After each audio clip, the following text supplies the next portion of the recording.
नमस्कार विद्यार्थी मित्रांनो, मी सचिन कांगणे आपलं या फिके क्लास या युट्यूब चॅनल वरती सर्वांचं स्वागत करतो। पहा, एक नवीन माहिती आलाय, एक नवीन नगर परिषदेचा शासन निर्णय आलाय। तो शासन निर्णय आलाय, तो कशा संबंधी आहे तर लवकरच त्या ठिकाणी नगर परिषदेमध्ये मेगा भरती येण्याची शक्यता आहे। मग पहा काय आहे तर 9 जानेवारी 2026 चा हे परिपत्रक शासन निर्णय आहे। हा कुणी महाराष्ट्र शासन नगर परिषद प्रशासन यांच्याकडून हा जारी करण्यात आलाय। कुणासाठी करण्यात आलाय तर प्रति विभागीय सहाय्यक आयुक्त नगरपालिका प्रशासन शाखा आणि जिल्हा सहाय्यक नगरपालिका प्रशासन शाखा जिल्हाधिकारी सर्वच्या सर्व। मग लक्षात घ्यायचं विषय काय आहे तर राज्यातील नगर परिषद स्थापनेवरील गट क आणि गट ड रिक्त पद भरती प्रक्रिया राबवण्याबाबत अलीकडेच महाराष्ट्र शासनाने 150 दिवसाचा कार्यक्रम त्या ठिकाणी राबवला होता।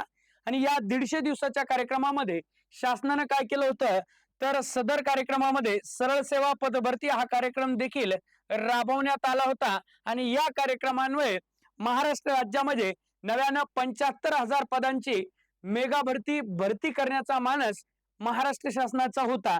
मग त्या ठिकाणी काय केलंय तर ही जी भरती प्रक्रिया आहे ही सर्वच्या सर्व भरती प्रक्रिया सरळ सेवेने भरण्याबाबत हा निर्णय सामान्य प्रशासन विभागाकडून त्या ठिकाणी घेण्यात आला होता।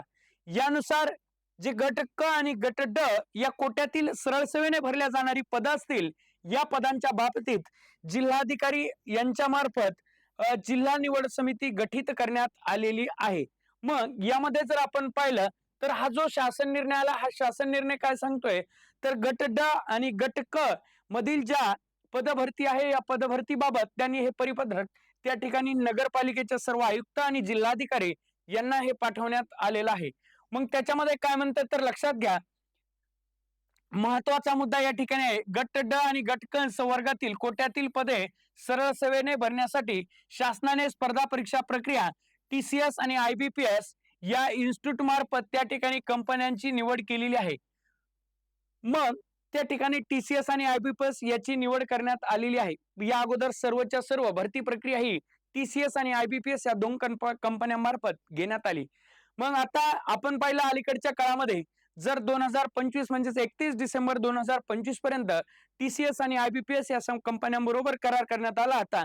आणि महाराष्ट्र लोकसेवा आयोग म्हणजेच एमपीएससी 1 जानेवारी 2026 पासून आम्ही सर्वच्या सर्व सरळ सेवेची जी पद आहेत ती भरती घेण्यासाठी आम्ही तयार आहोत, सक्षम आहोत असं त्या काळामध्ये त्या ठिकाणी एमपीएससी ने सांगितलं होतं। मात्र आजपर्यंत एमपीएससी कडे कुठलंही सरळ सेवेचं पद गेल्याचा 31 डिसेंबरला हा कालावधी संपून कुठलाही निर्णय आलेला नाही।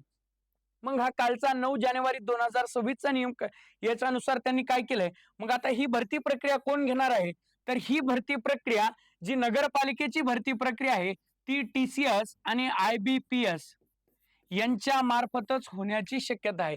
काय कालचाच निर्णय आहे आणि कालच्याच निर्णयामध्ये त्यांनी या कंपन्यांचा उल्लेख केलेला आहे आणि तो अधिकार त्यांनी संबंधित जिल्ह्याच्या जिल्हाधिकाऱ्याच्या अध्यक्षतेखाली ही समिती गठीत करून या टीसीएस किंवा आयबीपीएस या दोन पैकी एका कंपन्यांची निवड करण्याची या ठिकाणी याच्यामध्ये उल्लेख करण्यात आलेला आहे। पहा, हे अशी करावी नमूद करण्यात आलेले आहे। कोणत्याही एका कंपनीची निवड ही सर्व पीडीएफ तुम्हाला बघायची असेल या ठिकाणी स्पष्ट दिसत नसेल तर आपल्या विठ्ठल कांगणे या टेलिग्राम वरती सुद्धा ही पीडीएफ आम्ही त्या ठिकाणी टाकतोय।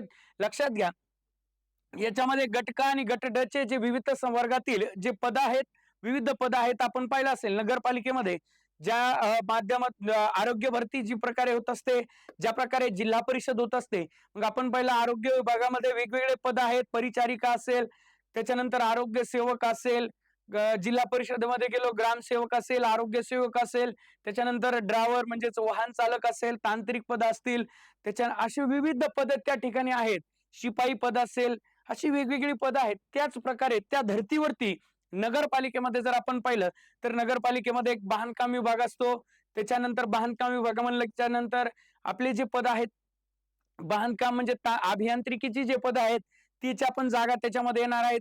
आपण नगरपालिका म्हणलं त्या ठिकाणी अग्निशामक दल असतं म्हणजेच अग्निशामकच्या ज्या ज्या जागा असतात त्याही जागा त्याच्यामध्ये आल्या।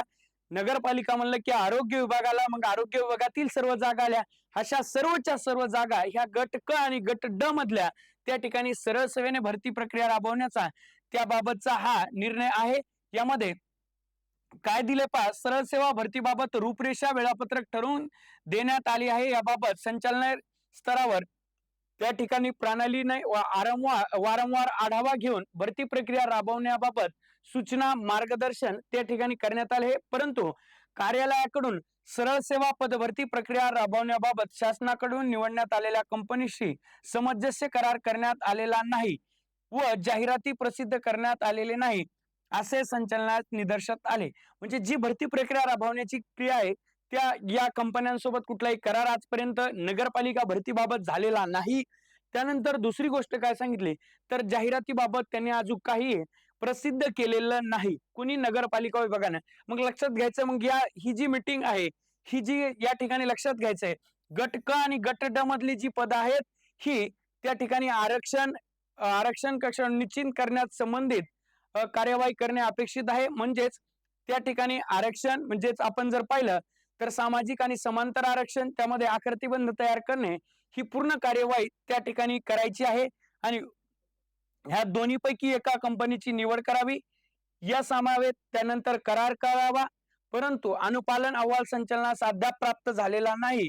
याबाबत सहाय्यक आयुक्त माननीय सहाय्यक आयुक्त यांच्या अध्यक्षतेखाली 12 जानेवारी 2026 दुपारी 3 वाजता म्हणजेच परवालाच त्या ठिकाणी कालचा हा जी आर आहे 9 जानेवारीचा आणि 12 जानेवारीला ही मीटिंग आहे. ही मीटिंग 3 वाजता 12 जानेवारीला असणार आहे. ही जी आढावा बैठक आहे ही व्हिडिओ कॉन्फरन्सिंग म्हणजेच त्या ठिकाणी गुगल मीटवर होण्याची शक्यता आहे. लक्षात घ्यायचं, व्हिडिओ कॉन्फरन्सिंग वर होणार आहे. मग ही व्हिडिओ कॉन्फरन्सिंग वर मीटिंग होणार आहे. ही परीक्षा टीसीएस किंवा आयबीपीएस घेण्याची 99% शक्यता आहे. आणखीन तरी एमपीएससी कडे कुठलीही परीक्षा वर्ग करण्यात आलेली नाही. जरी टीसीएस आणि आयबीपीएस सोबतचा करार हा 31 डिसेंबर 2025 ला संपला असला तरी बी मग आता या नगरपालिकेमध्ये आपण म्हणतोय मेगा भरती येते, तर याच्यामध्ये पद कुठली कुठली असणार आहेत, तर याच्यामध्ये पदांचा विचार केला तर लिपिक पद आहेत या ठिकाणी, लिपिक पद आहेत. त्याच्यानंतर टंकलेखक, वाहन चालक, उद्यान पर्यवेक्षक, ग्रंथपाल, सहाय्यक ग्रंथपाल, गाळणी चालक, सहाय्यक प्रयोगशाळा सहाय्यक, जोडारी, वीजतंत्री, पंप ऑपरेटर, ह्या अनुरेखक, आरेखक अशी विविध त्या ठिकाणी जवळजवळ परिचारिका असे एकूण 18 पद हे गट क चे असणार आहेत. आणि त्यानंतर जर गट ड चा विचार केला तर शिपाई, हवालदार अशी, अग्निशामक, विमोचक अशी एकूण, सफाई कामगार, मुकादम अशी 8 पद त्या ठिकाणी असणार आहेत. मग आपण जर पाहिलं 6 पद ही असणार आहेत. मग सरळ त्या ठिकाणी गट क ची 18 पद आणि गट ड ची 6 पद अशी मोठी मेगा भरती येणाऱ्या काळामध्ये येऊ शकते. आता जो 12 जानेवारी 2026 या दिवशी ही जी व्हिडिओ कॉन्फरन्सिंग द्वारे मीटिंग होणार आहे त्या मीटिंग मध्ये आपल्याला कळेल की भरती प्रक्रियेची कोणत्या स्तरावरती आहे, कुठल्या स्थितीमध्ये आहे, किती दिवसानंतर जाहिरात येऊ शकते, ह्या सर्व प्रश्नांची उत्तरे आपल्याला त्या ठिकाणी 12 जानेवारीची दुपारी 3 वाजताची जी मीटिंग आहे ती मीटिंग झाल्याच्या नंतर आपल्याला कळणार आहे. नक्कीच आम्ही आमच्या या फीके क्लास या युट्यूब चॅनलच्या माध्यमातून जी नगरपालिका भरतीबाबतची अपडेट असेल ती अपडेट तुमच्या समोर पुढच्या व्हिडिओच्या माध्यमातून घेऊन येणार आहोत. तुम्ही जर या चॅनलला सबस्क्राईब केलं नसेल तर नक्की चॅनलला सबस्क्राईब करा. जे विद्यार्थी स्पर्धा परीक्षेची तयारी करतात, जे नगर परिषदेची तयारी करतात अशा विद्यार्थ्यांपर्यंत हा व्हिडिओ पाठवा. लवकरच जाहिरात येणार आहे. धन्यवाद.